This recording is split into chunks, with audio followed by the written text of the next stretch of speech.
Okay. I'm calling the August 8, 2023 meeting of the Coney County Conservation Bank Board to order. All members are present except for Scott McCurry.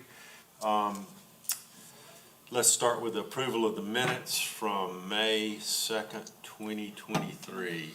Any comments, or could we have a motion to approve those minutes? I make a motion to approve it. Second? Second. Okay.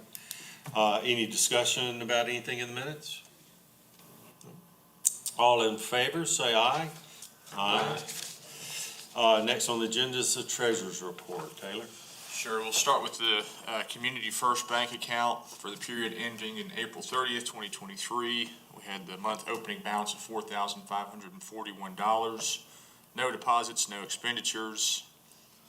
The balance as of the period ending date is $4,541. Jump over to May. Same opening balance, $4,541. Same ending balance, $4,541. Now we'll jump to June, period ending June 30th, 2023. The opening balance was $4,541. We had a deposit of $70,300 from the Natural Land Trust. And then as an expenditure, we moved $74,341 over to the LGIP with a $20 wire fee. The balance in account as of period ending date is $480. And let me just ask you about that. So on the minimum, did you ever talk to him about minimums? There was no minimum. Okay. Just to keep the account open, we talked about leaving around a $500 buffer in there. So that's kind of what we have. Okay. We transferred the $4,000 with the money we got from Natural Land Trust. Okay. So we'll move over to the local government investment pool. For the period ending April 30th, 2023, we had $287,529.64. We had a reinvestment, which was interest, of $1,204.35 for an ending balance of $288,733.99. For the period ending May 31st, 2023, we had an opening balance of $288,733.99, a reinvestment of $1,292.24, for an ending balance of $290,026.23. And then finally, the period ending June 30th, 2023, we had an opening balance of $290,026.23. We had a reinvestment of $1,319.80, and then the money from Natural Land Trust and the Community First Bank account totaling $74,341. We have an ending balance as of June 30th, 2023 of $365,687.03. That's great. We have a motion to approve the treasurer's report. I make a motion to approve. Have a second? Second. All right. Any discussion on that? All in favor? Aye. Aye. Only thing I think we should do, Jennifer, is write a letter of thanks to Natural Land Trust. And I think, what is it? They gave us $70,000. They owed us $66,100. So they gave us. I wondered about that. They gave us a donation of $3,900. So let's separate that out thank them for the whole thing, but separate it out as the $66,100 for the reimbursement and then the $3,900 for a donation. Yes, sir. I wonder if that was the interest from where they had it and they just. They didn't have it. That was just pure donation Wow. because they spent that money at the closing. That's true. Yeah. All right, thank you, Taylor. Fundraising and public relations report. Ryan, you got anything? No. Okay. I think that Jennifer sent out a letter or emails from Upstate Forever that came to me. I asked her to distribute it to everybody. And so I think that is solidly, and it is fundraising is what that's about. So let's discuss that just very briefly. you know, Upstate Forever's got a real desire to support us, to help us to be funded. Of course, it helps their work. And so they've pitched in and they've offered their help and their guidance. And I think that it would probably be a good idea for us to reform a fundraising committee and look at the materials that Upstate Forever sent, the email, and then they were really referencing the agricultural task force report. That task force, I guess it was in place in 2022, and one of the original ideas for that task force was to try to find money for conservation in Oconee County, particularly looking at us, looking at the Conservation Bank, to try to get funding just to do agricultural conservation easements. And so the task force report looked at that, and that's kind of what they summarized to us, ideas of how to do that. That's why the task force is involved in this, or Upstate Forever's pointing out the task force report, so that all of us, I encourage to look at that report, and particularly if we do create a fundraising committee, that we'll look at that report more in depth. And I think it, probably where this might lead us is, having another meeting with Andrea Cooper, the executive director of Upstate Forever, to, help us talk about our strategy on doing that. So that's kind of where I'm at and what Upstate Forever stimulated. Didn't our last conversation with them entail the need to form an entity separate of the auspice of Oconee County Council to be able to fundraise? Could there have been, I distinctly remember us not really being able to fundraise. Like if we get a dinner together and we are networking what we're trying to do here and are seeking philanthropic donations, there was that I remember them saying, we think you need to form a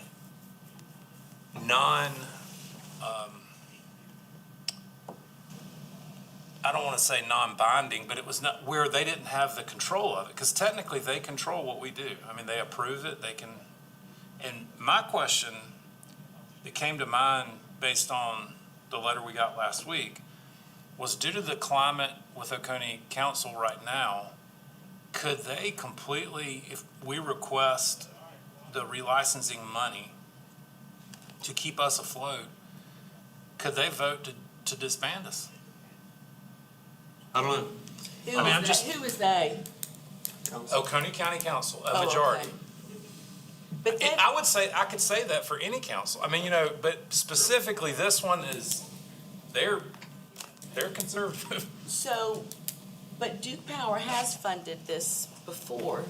That's correct. So you're thinking if they fund us again, the county council might not. The reason is because I know there are comments made of public record that kind of counteract what we're about.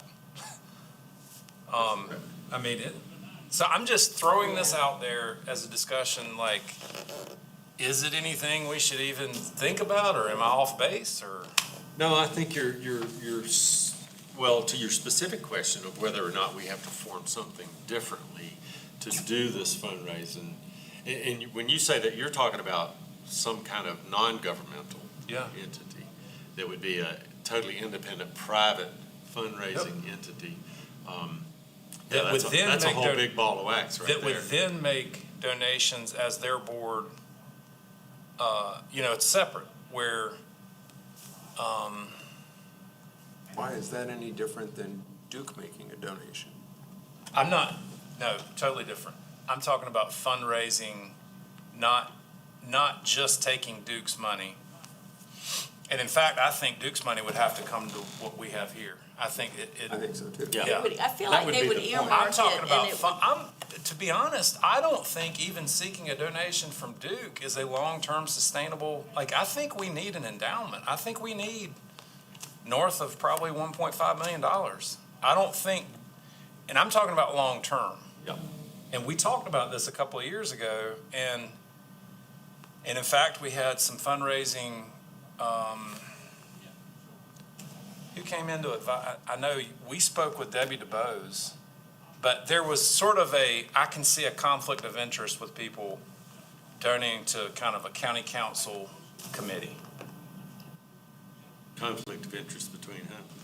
Conflict of interest as in political conflicts of interest, that they can approve or deny it. I mean, where they're giving money, but the council approves or denies. That was originally what I thought the conflict of interest was. Right, well, I mean, I think it's part of what we almost have to do as a board is try to get funds. I mean, that's how we got the funds from Duke Power, you know. I totally agree. I'm not. Shay Airy was the chair who Yeah. went to their offices. I agree. Got that I'm not saying that. $600,000. I think we need it. I'm Right, just and scared. so, I mean, I think that, to me, that says we've got the ability and the authority and the capacity and the potential to go out there and raise funds. You know, the council could at any time say, okay, we don't like him anymore. We're gonna rescind this total ordinance. We're gonna disband them.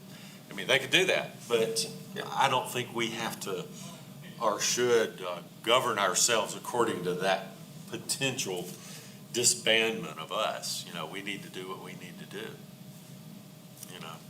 And, I mean, I think it means that we're not gonna potentially not get a lot of support and help from the council in doing stuff, but it still doesn't mean we shouldn't do what we can do to try to get funding. I just need to hear it from you. I'm just a little leery right now. I've been reading some crazy stuff that are quotes from council meetings. It's Well, not, it's I all understand. public record. Well, But I'm just, before we put, I just am putting that out there, but the last time we did the relicensing and Duke gave us the funds that they did, how long does that take? what, from, From us putting the request in and when does I Duke? don't know. Because I remember it taking several years. I don't think when Shay did it, that it took that long. I'm pretty sure that Well, it did. We're talking about the Bad Creek relicensing or the Bad Creek expansion, trying to negotiate through that. Is that correct? I'm not totally sure. Okay. I'm not Because either. I listened in on the phone call 18 months ago, maybe, when it was the open, and Glenn Hilliard was the first one who said, we want some Foothills Trail access, we want this, and then he first mentioned, first time I heard it, before I even got on the board, about funding. So it was part of that relicensing and expansion. So I don't know what the time period of that is, getting on board. I mean, everybody's gonna be wanting to be a stakeholder in that, That's right. but I think it's a valid ask, for sure. Yeah, and I think that kind of warrants the idea of us forming a committee Yes. and then meeting with UF to get educated about what specifically that possibility is and any other things that we could or need to do to move forward. So at one point, there was a group that Upstate Forever sponsored. It was like Oconee County Forward. Is any of that- Oconee Forever, probably. Oconee Forever. Is that still active, or? It's not very active. It Okay. still exists. Okay. Yeah, and it's an informal group, it's not a 501c3 or Okay. anything. But it's done a lot of partnership type work with Upstate Forever. Okay. I think we stand the chance to possibly get more money than before from Duke because of the track record of what we've done with what they gave originally. And that's a lot of what we were trying to do, is establish a track record, yeah. So, yes, I'm sorry. no, I want to go back to county council. The funding,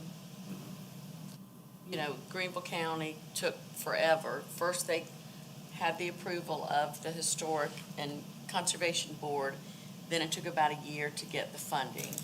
So have we ever asked for funding, or do we just absolutely, like, political climate off the table, not even? I've asked, I've gotten laughed at. it's always been, I mean, it's in our ordinance that it's off the table, that no Government?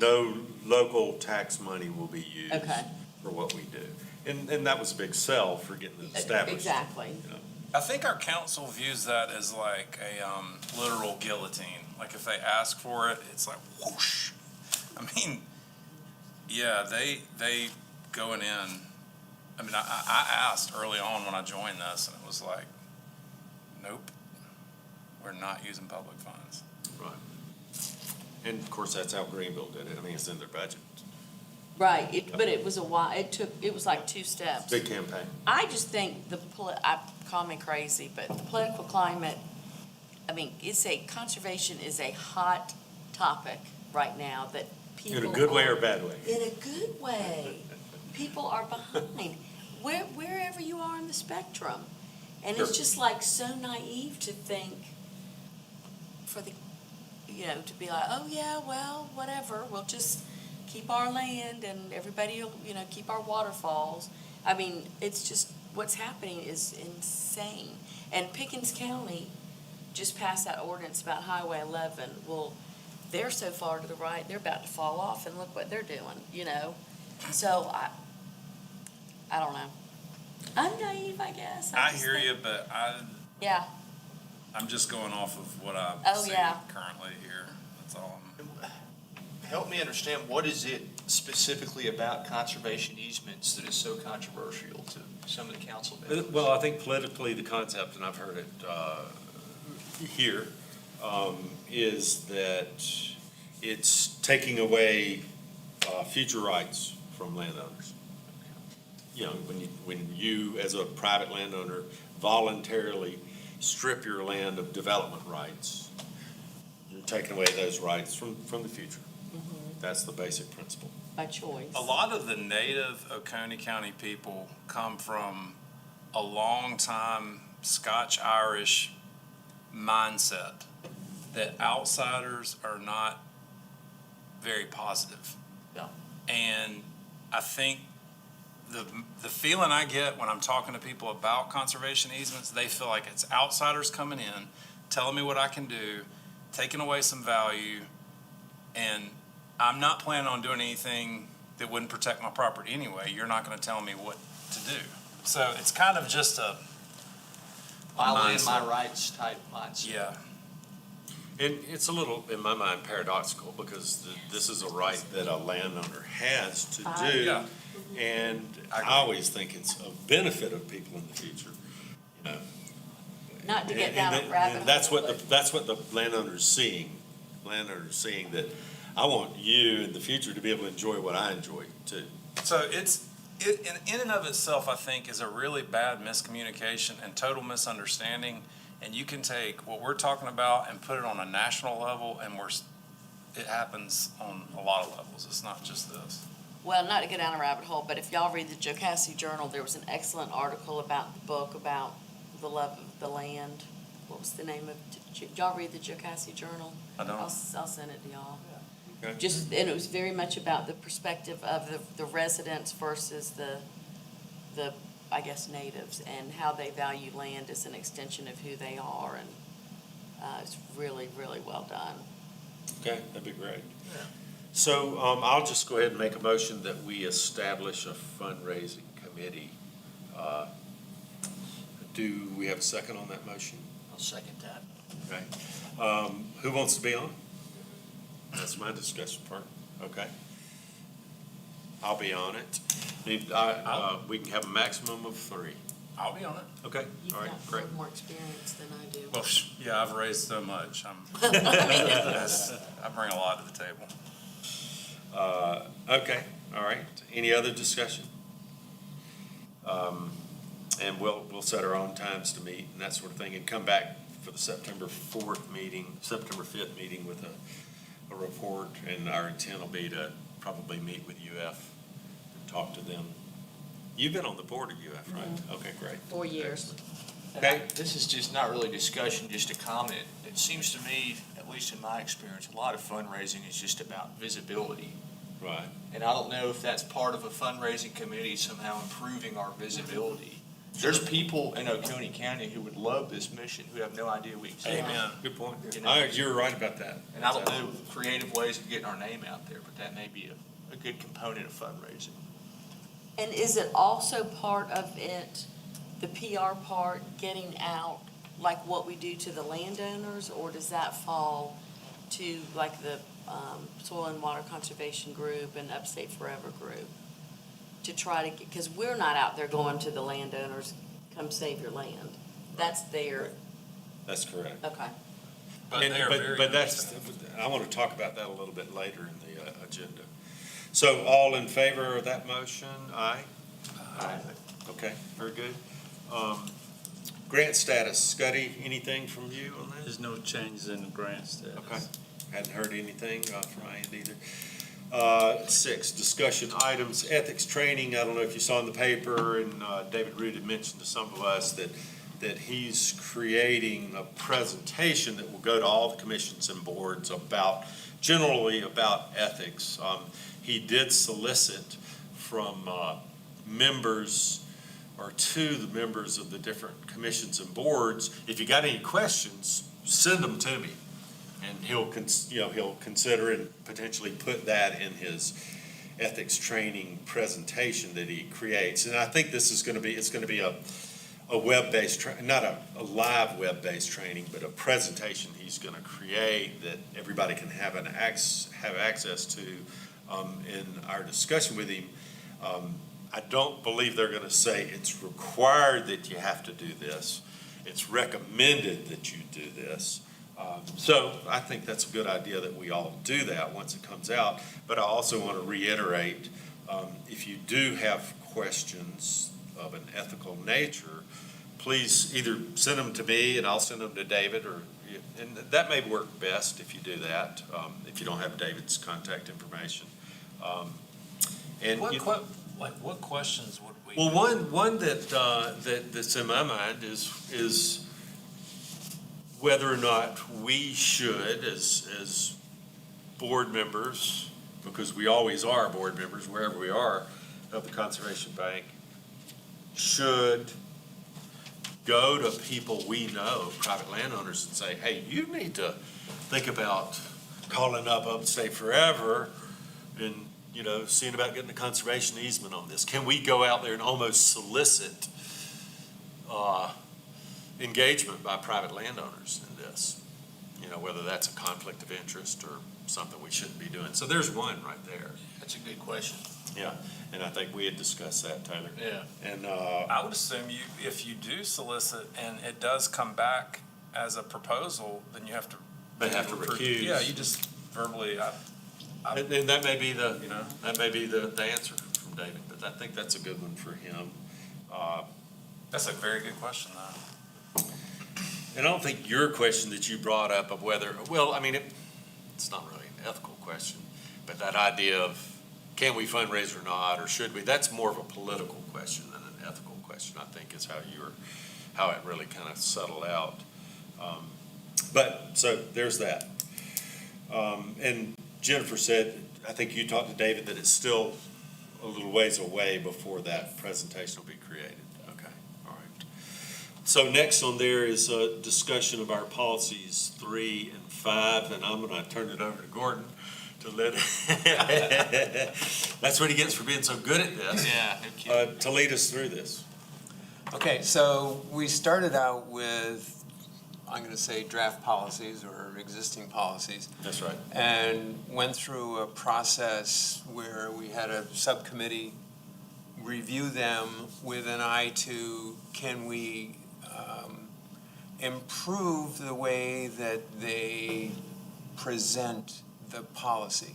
And generally speaking, I think what we're trying to do is to preserve the ability of this board to make decisions at the appropriate time when all the facts are available, but at the same time give a statement as to, generally speaking, how does this board function? And how do we do things and how do we consider them?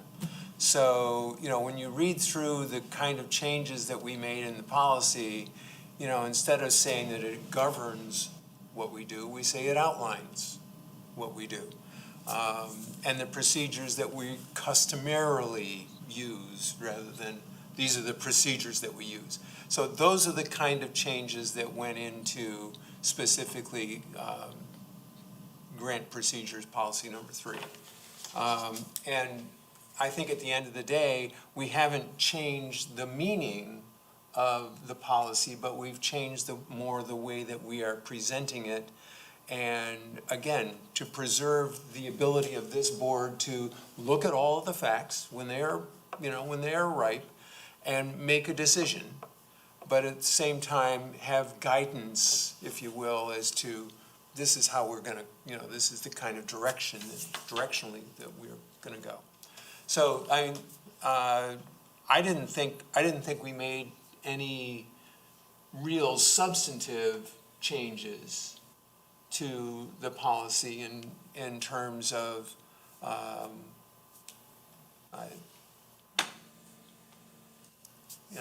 I don't know, the directional that we're going.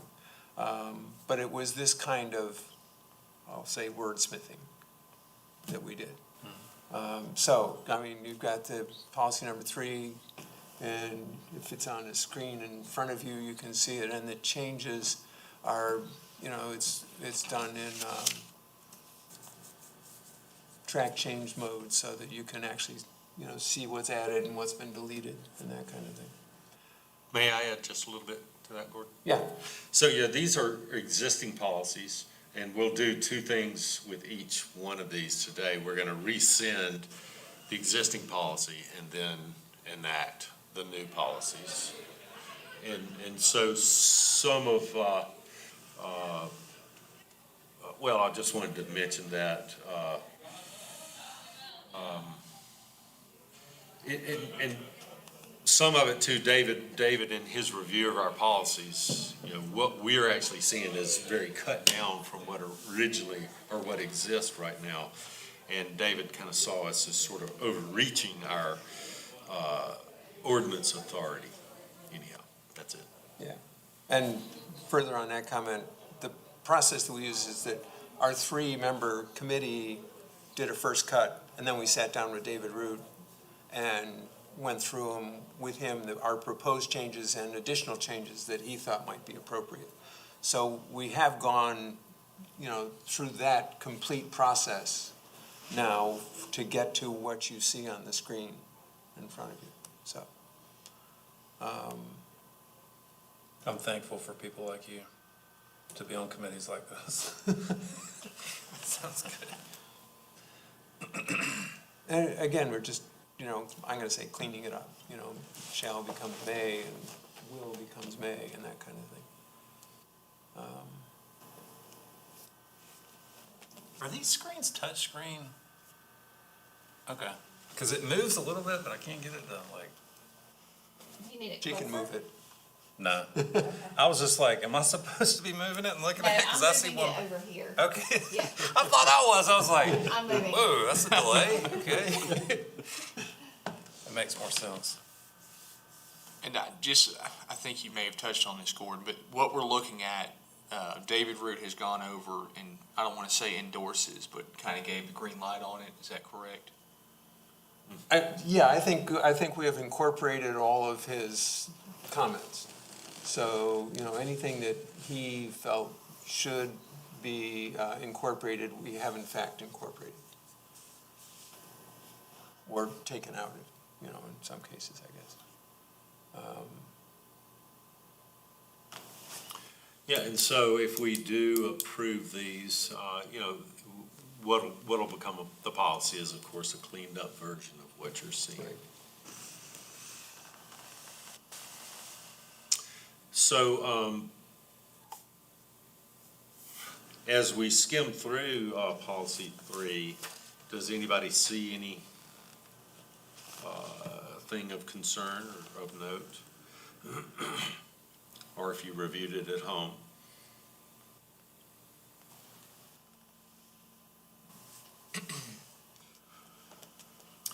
So if not, I think it sets us up for doing our 2-step procedure, which is moving to rescind the existing policy 3 and then enacting this policy. And that's gonna be 2 separate motions? Okay. I'll move to rescind existing policy 3. Second. Any discussion on that? All in favor? Aye. Aye. Okay. Do we have a motion to adopt the new policy 3? I'll make the motion to adopt the new policy 3. I'll second. Any discussion? All in favor? Aye. Aye. Right. And now looking at 5. So no more fee simple purchase. Correct? That's what number 8 was. That's right. Yeah. Don't need that language because We have just don't need it conservation because of our, I'll say, current policy to do conservation with them. So- Yeah. Okay, same thing for policy number 5. Anything you want to? Well, again, it's the same mindset as we were going through them to preserve the ability of this board to make decisions based on all of the facts when they're finally, fully in front of us. There are some, I'm looking at this first page here, and the biggest change here is to just add the language about delivering a notice or delivering a copy of the request to the clerk. You need a comma after Walhalla. Not a big deal, but Where's that? in the address. Oh, Middle of 2. Oh, yeah. Walhalla, comma, South Carolina. Yeah.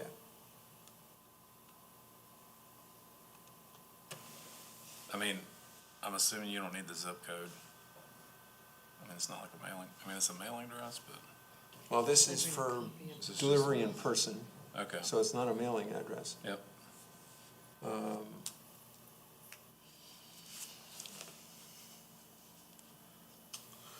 All right. Yep. And I know it's a minuscule change, but do we have to redo this draft before we can approve it with the comma after Walhalla, or is that something we can just kind of write in? I think we can write that in. Okay, just wanted to make sure. Okay, again, do we have a motion to rescind the existing policy 5? Or could we get a motion for that? I'll make a motion to rescind existing policy 5. I'll second. Any discussion? All in favor? Aye. Aye. We have a motion to adopt the new policy 5. I'll make a motion to adopt the new policy, number 5. I'll second that. Any discussion? All in favor? Aye. Aye. Okay, very good. So let's just bat it back and forth, the final copy. Okay, all right. Do we have a motion to adjourn? I would like to make a motion to adjourn. Okay. I'll second. All in favor? You don't need a vote on that, I don't think. Do you not? I don't think you need a vote on a motion to adjourn. I think you could oppose it. We've done it all along, but it doesn't mean we've done it correctly. Y'all did a great job on that. I know that's tedious work. Yeah. That's what I'm saying, and thank Yeah. we're not So let's like just do let's just vote on that motion, just in case. All in favor of adjourning?